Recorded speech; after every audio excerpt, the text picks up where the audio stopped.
When we talk about the topic of identity, okay, this is one of the areas that tends to hold us back without us really even understanding.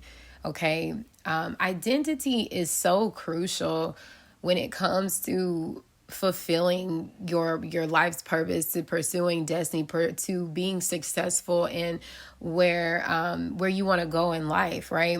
When you don't know who you are, you will kind of fall for anything when you don't know what to stand for, when you don't know where to fit in, or you'll kind of be lost, right? You can get entangled into the wrong relationships, which are very detrimental to your destiny, right? A lot of people don't realize that, but being tied, connected, having children, married, or just being in an off and on toxic relationship or a series of relationships is a direct attack against your life's purpose without you realizing.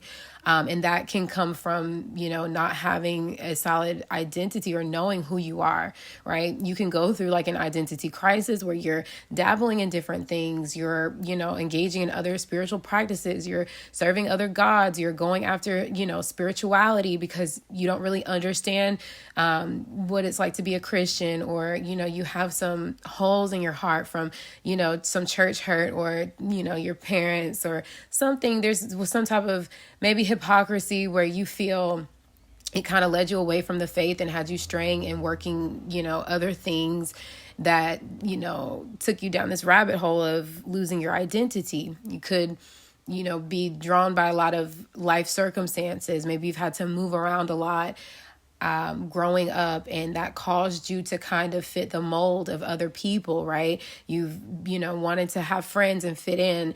There's a lot of things that we go through as we grow up, and then we're moving through adulthood where we have a lot of stuff that's clung to us without us realizing, that's kind of shaped or mold our identity, right? What we have held in our hearts about ourselves. Some of the stuff is suppressed, right? We think that, oh no, I used to do that, but and there's things that are in your heart that you're not even aware of that might be keeping you or destroying you unknowingly, okay? We got to understand that culture is always going to reject the things of God. While culture tries to make you believe that, you can, still live under grace and God's got you. You don't have to worry about this. Culture is always not ever going to really acknowledge God truly like we should. So you got to choose who you're going to live for. Okay. If you want to live to please the world, if you still want to have one foot in the world, right, and think that you're still going to, live your fullness, throughout the fullness of God, then you got to think again, okay? When people talk like this, what I'm saying, when you're on the other side of this, when you're curious to understand what I'm saying about fullness of God, being in the world, right, it almost seems like, something foreign. It seems square. It seems kind of like, there's a certain way that you have to be, and it almost feels like it's a direct attack. I remember being in that place, right, of feeling like, these people that talk about serving God, like it just seems like, they think they're better than everybody else, or they speak weird or down upon culture. They're kind of weird, or, it always seemed something that was it was hard to understand, right? It was kind of far-fetched, right? Like, oh, you're just a little bit too extreme, or you're a little bit too on fire for God. Like, some people are really into it and I'm just not really into it. And that's not it. Okay. When I talk about identity, I'm talking about true authenticity in who God has called you to be. There is no having to fake or fluff or pretend. Okay. You got to know something. The world that we live in is finicky. Right? There's trends. This is all because of culture, right? There's trends that are hot one day and then they're not the next, right? The world will love you, praise you, and then turn around and, act like they never knew you, right? There are seasons of our lives where, things are up. It's cool to be this, or, even when you're dealing with people will love you, they'll care about you, and then they'll disregard you like they never even knew you, right? That's because when you're looking for identity in the world, like in relationships, in social settings, in, identifying with other things or idolizing other things, you're always going to be tossed around. You're always going to feel like you don't have any true authenticity, or you don't really truly have a place, right? You're going to feel like you don't have nothing to offer because you're basing your identity off of structures and world systems and the way that culture dates and the way that, this is how things are going in the world, when your real true identity is rooted in Jesus Christ. Is that's the only way, right? Your real identity is coming from God, right? Where you don't have to fake, you don't have to fluff, you don't have to have a worldly list of qualifications or a long resume to show that, to prove to people or prove to organizations, to jobs, that you are the real deal, that you didn't have to go to school and get 15 million degrees and do all of these specialized courses and classes and have, doctorates and all of these things, which is fine, right? Some people are really into education and that's the route that they choose to go, right? Depending on whatever their call is, right? But I'm saying that to say is you don't have to pursue things the way that the world pursue things, or identify with things the way that the world identifies things, in order to find true fulfillment in your identity or in your purpose. When you are walking into who God has called you to be, you don't have to campaign for your destiny.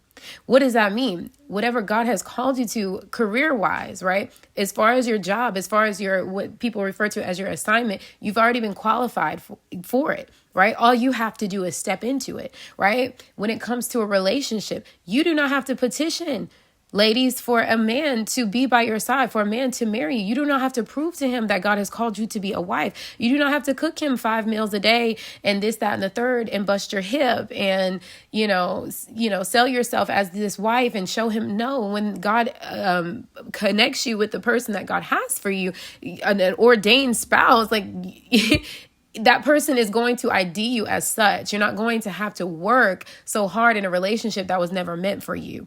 Okay, you don't have to become bitter. You don't have to stop, dealing with men altogether. You don't have to become this self-proclaimed independent woman, because the scripture says that woman is not independent of man and man is not independent of woman. God created us to be in synchronicity, to be within equality with man and women. Women are the glory of man. So the world puts this other perspective on you that you don't need a man. Therefore, you're now operating outside of God's original design for your life. You're taking on an identity that God never meant for you to take on. Okay. And that's the same for men as well. But I do know that there are more women who follow or subscribe to my channel than men. So I use women as an example, right? So there's certain social constructs, there's certain stipulations that there's put out on things in the world of how to get your money, like going through this grind. Like God did not create you to be on this hustle and grind, to be on this, I gotta get it. No, money should come to you with ease. And that's not a law of attraction statement, right? I'm not saying that, I do not ascribe to any of those new age practices. Okay. But what I'm saying is, if God has given us the ability to create wealth, right? You have the power, you have the gifts, the talents, the capacity to be able to make money with ease. In other words, it's not going to be toil. The scripture says the blessing of the Lord makes one rich, and he add no sorrow. There's no toil. There's no hard work. There's no having to bust and bend. Now, if you've been living in that type of lifestyle, that's outside of God's true will for your life, right? That is not really God's true design for his people, for just, working around, feeling like slaves, feeling like, oh my gosh, I bust my hip. I do so much. That's not true identity. So in order to walk into identity, right, you got to first acknowledge, hey, you know what? This is not the way to live, right? You're going to always feel this, especially if God has a call in your life. You're going to feel that tug, right? That there's some certain things that you want to come out of, but there's these restrictions that the world places on you, these bondages, right? It's like what people refer to as, living in Egypt, right? You're living in that slavery, in that worldly mindset where it almost feels like you're not supposed to be able to get free.